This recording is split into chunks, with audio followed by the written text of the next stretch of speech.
Hello, good morning. Andito po ako muli sa inyo upang magbasa ng ating pang-araw-araw na hoondokhae. Na ito po ay aking binabasa mula sa Cheon gyeong. Mula po dito. Cheon gyeong. Na ito po ay sinulat o nilikha ng ating founder na sina Reverend Hakjahan Moon. Reverend Samyang Moon and Hakjahan Moon. So, ang akin pong babasahin ay may entitled na The Secret to Entering the God's Kingdom of Heaven. By the way po, let's recite the family pledge number 7. Okay? Our family, the honor of Chonelgo, pledge to living for the sake of others to perfect the world based on the culture of heart, which is rooted in the original lineage by centering on true love. Okay, let's start po. So, hope na mayroon po kayong realization after po ng pagbasa nito. Okay. The secret to entering the God's kingdom in heaven. What has been done to return to the presence of God? Adam and Eve have to become one. Adam and Eve need to be restored. Unless the fallen Adam and Eve become one, there can be no liberation of sorrow and no salvation. Only when the two are united as one can the parents be restored. Therefore, we need to restore them. This is how the principle works. Why do they need to become one? It is to liberate God. This is the conclusion. Brothers and sisters, you have to love one another, and you also have to love your enemy. Without loving your enemy, you cannot liberate God. To liberate God and the friends, you need to love your enemy. You cannot become one without loving your enemy. Then what has to be done after we have loved our enemies? We have to restore the parents. After we restore the parents, we have to restore God. They have to be restored all together. The fall meant that the siblings, the parents, and God were lost all the same time through an principled relationship of love with Satan. This also have to be restored all the same time. That is why, without setting the condition of having staked your life and devoted it to love for the sake of overcoming this situation, you cannot enter the kingdom of heaven. What is the secret to going to the kingdom of heaven? It is to restore the four-position foundation. All 66 books of the Bible exist for this purpose. The hope of 6,000 years of history are also pinned on this. The liberation of humankind from sorrow depends on this. The four-position foundation is absolute. You will be in serious trouble. If you cannot fulfill it, you will not be able to enter the kingdom of heaven. If you cannot enter the kingdom, what will you do? In that case, your sons and daughters who receive the blessing will lament for tens of thousands of years. Will you let such a thing happen to them simply because you did not fulfill your responsibility? If that happens, they cannot be descended who are completely restored. The spirit world we talk about in the Unification Church is like that. There's no getting around it. You can never enter the kingdom of heaven unless you establish the four-position foundation and pay indemnity. This is why Jesus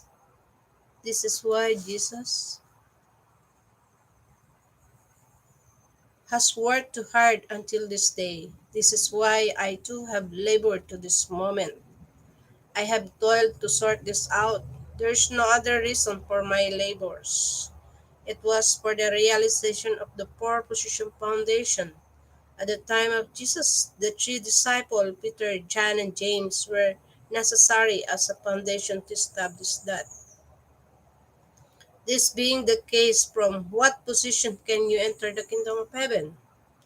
Since the kingdom of heaven was lost in Adam's family, it must be restored from within the family. Did Adam and Eve not fall through illicit love? It was at that point that the kingdom of heaven was lost. To restore this, the lost position of Cain, the lost position of Cain, Abel, and Seth must be found and restored without becoming the parents in place of Adam and Eve. Establishing these three sons, the four position foundation cannot be established. This is the formula. This current day is the global era. The white, black, and yellow races are three brothers. When you think about this, you may wonder, can the different races truly come together and live in happiness? Live in happiness? But there's no fighting in the kingdom of heaven. The kingdom of heaven is a place where you go not according to your race, but according to your achievements in love. In chapter 5 of the Gospel of Matthew, it is written, "Blessed are the peacemakers, for they will be called children of God," in Matthew 5, chapter 9.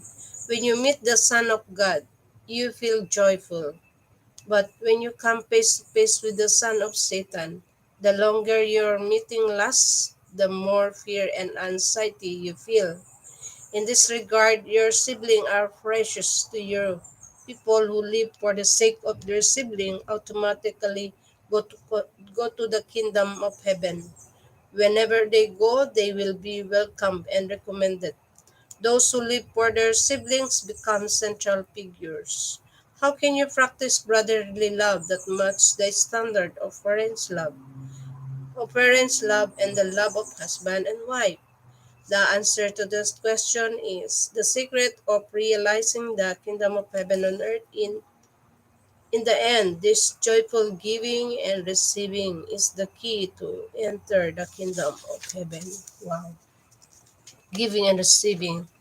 How is the kingdom of heaven to be realized from now on? To realize the kingdom of heaven, we need to go beyond the nationality and national boundaries and love the people of the world, whom Jesus did not get a chance to love. We need to love the people of the world, transcending barriers of nation, race, and tribe.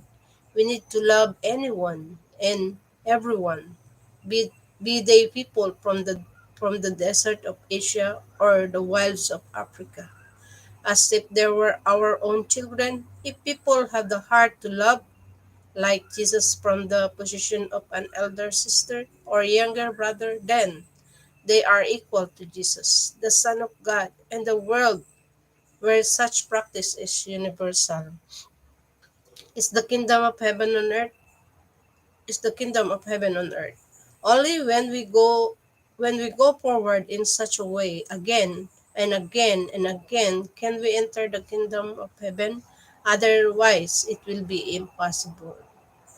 We need to enter the kingdom of heaven. You cannot enter the kingdom of heaven without going through the individual, family, tribe, people, nation, world, and cosmos. From the very beginning, there has been a path to the kingdom of heaven, but up to this point, not one person has entered.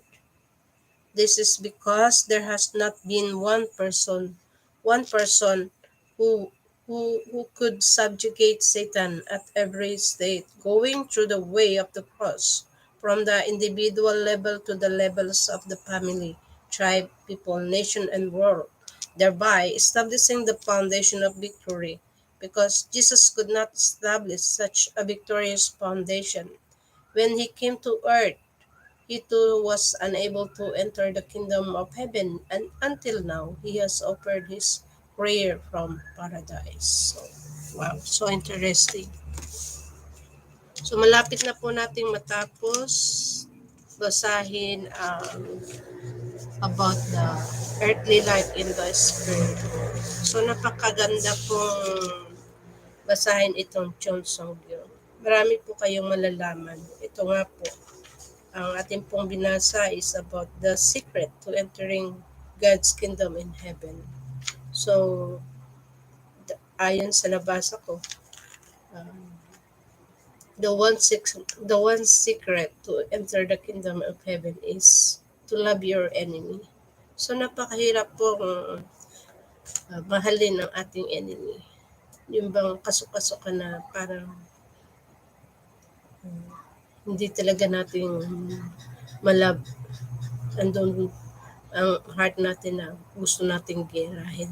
Pero yung time po na yun pala ang makaka-revive sa atin o makakapagpadala sa para tayo matanggap sa kingdom of heaven. So, let's start to love our enemy po. And the other is to love the unity of husband and wife. So, in our relationship between husband and wife, sa na yun po ang ating everyday na kasakasama, na hindi po naiiwasan na andun po ang awayan, bangayan, parang aso at pusa. Pero yun po pala ang isa rin way na para tayo makapunta sa kingdom of heaven is to love our husband and our wife. And also po, sa nabasa ko is to love all races. Hindi porque meron tayong lahi na yung itim, lahi ng iba pang lahi, dapat din po natin silang mahalin. At kagaya rin po ng sa ating pananampalataya, meron po tayong iba-ibang pananampalataya na born again Christian, Jehovah's Witness, meron po tayong ang iba pong religion na kapag sinabing sila ay nasa ganitong grupo ng religion, iniisip nila na sila lang ang maliligtas, sila lang ang makapunta sa kingdom of heaven. But it's not true po. Dapat po lahat ay makakapunta sa kingdom of heaven. Kasi lahat po tayo ay magkakapatid. Nagkaroon lang po tayo ng pagkakahiwa-hiwalay dahil nga sa pagkakasala ni Adam and Eve. Nawala po ang ating connection sa kay God. Kaya nagkaroon tayo ng kanya-kanyang paniniwala, kanya-kanyang races and culture. But actually po, isa lang po ang ating pinagmulan. Kaya, so, kung gusto niyo po mas malaman pa ang